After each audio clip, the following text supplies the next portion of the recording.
Evangelho de João, capítulo 19. Então Pilatos mandou açoitar Jesus. Os soldados teceram uma coroa de espinhos e a puseram na cabeça dele. Vestiram ele com uma capa de púrpura. E chegando-se a ele diziam: Salve, o rei dos judeus! E batiam nele no rosto. Mais uma vez, Pilatos saiu e disse aos judeus: Vejam, eu estou trazendo a vocês, para que saibam que não acho nele motivo algum de acusação. Quando Jesus veio para fora, usando uma coroa de espinhos e a capa de púrpura, disse-lhes Pilato: Eis o homem. Ao vê-los, os chefes dos sacerdotes e os guardas gritaram: Crucificam! Crucificam! Mas Pilatos respondeu: Levem-no vocês e crucifiquem-no. Quanto a mim, não encontro base para acusá-lo. Os judeus insistiram: Temos uma lei. De acordo com essa lei, ele deve morrer, porque se declarou filho de Deus. Ao ouvir isso, Pilatos ficou ainda mais amedrontado e voltou para dentro do palácio. Então perguntou a Jesus: De onde você vem? Mas Jesus não lhe deu resposta. Você se nega a falar comigo? Disse Pilatos. Não sabe que eu tenho autoridade para libertá-lo e para crucificá-lo? Jesus respondeu: Não terias nenhuma autoridade sobre mim, se esta não fosse dada de cima. Por isso, aquele que me entregou a ti é culpado de um pecado maior.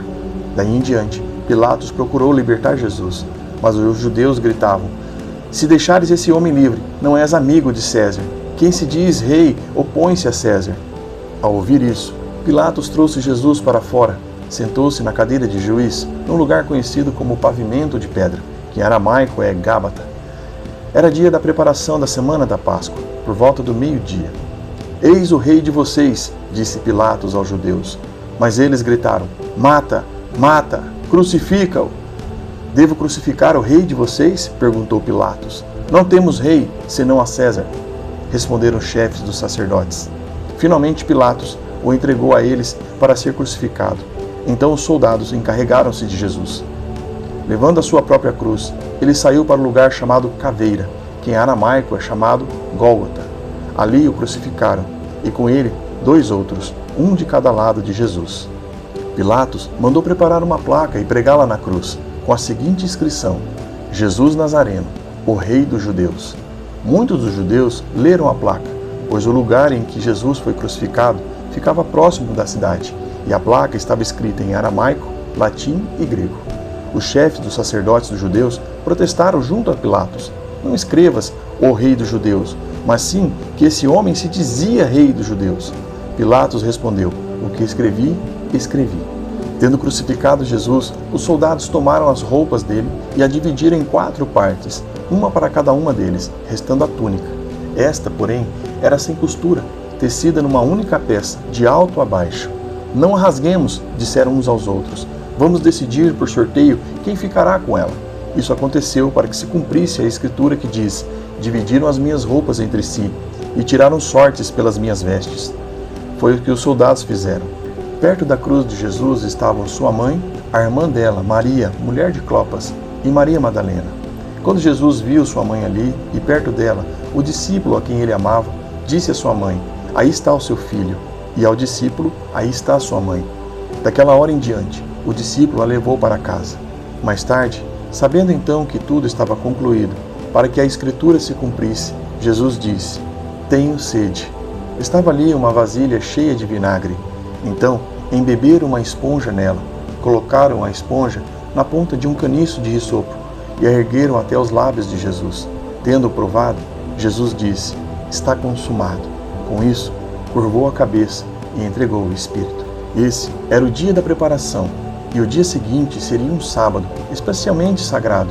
Por não quererem que os corpos permanecessem na cruz durante o sábado, os judeus pediram a Pilatos que ordenasse que eles quebrassem as pernas e os corpos fossem retirados. Vieram então os soldados e quebraram as pernas do primeiro homem que fora crucificado com Jesus, e em seguida as do outro. Mas quando chegaram a Jesus, percebendo que já estava morto, não lhes quebraram as pernas. Em vez disso, um dos soldados perfurou o lado de Jesus com uma lança, e logo saiu sangue e água. Aquele que o viu, disso deu testemunho, e o seu testemunho é verdadeiro. Ele sabe que está dizendo a verdade, e dela testemunha para que vocês também creiam. Estas coisas aconteceram para que se cumprisse a Escritura: nenhum de seus ossos será quebrado. E como diz a Escritura noutro lugar: olharão para aquele que transpassaram. Depois disso, José de Arimateia pediu a Pilatos o corpo de Jesus. José era discípulo de Jesus, mas era secretamente, porque tinha medo dos judeus. Com a permissão de Pilatos, veio e levou embora o corpo. Ele estava acompanhado de Nicodemos, aquele que antes havia visitado Jesus à noite. Nicodemos levou cerca de 34 quilos de uma mistura de mirra e aloés. Tomando o corpo de Jesus, os dois envolveram em faixas de linho, juntamente com as especiarias, de acordo com os costumes judaicos de sepultamento. No lugar onde Jesus foi crucificado havia um jardim, e no jardim um sepulcro novo, onde ninguém jamais fora colocado. Por ser dia de preparação para os judeus, e visto que o sepulcro ficava perto, colocaram Jesus ali.